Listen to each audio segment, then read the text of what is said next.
Il n'y a pas que son physique imposant qui fait de Louis Provost un pilier du sport polynésien. À la tête du comité olympique de Polynésie française depuis 2017, Louis aura travaillé avec 2 ministres déjà. Il n'a pas changé de cap en ce qui le concerne, c'est de préparer les grandes échéances à venir.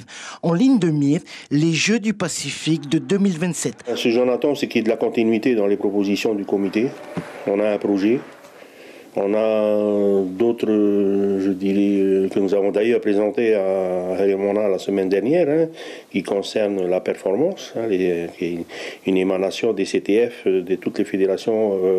Il y en a 8 aujourd'hui qui se sont impliqués. C'est le chemin de sélection. Comment est-ce qu'on va les aider? Comment est-ce qu'on fait? Parce qu'obtenir les Jeux, ça c'est une chose. Ça y est, c'est fait. Ça, on va plus en parler maintenant. Et comment est-ce qu'on fait pour les gagner?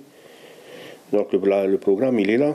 Et donc ça passe par beaucoup de technicité, par beaucoup de, peut-être des remises à niveau d'entraîneur. Enfin, c'est plein de choses que nous avons encore à remettre une fois de plus sur la table pour convaincre le ministre de notre bonne volonté à vouloir faire quelque chose dans ce pays. C'est le combat de Chantal Galenon depuis des décennies.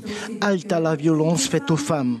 Chaque année, ce sont plus de 1200 d'entre elles qui sont violentées en Polynésie, soit 3 femmes par jour.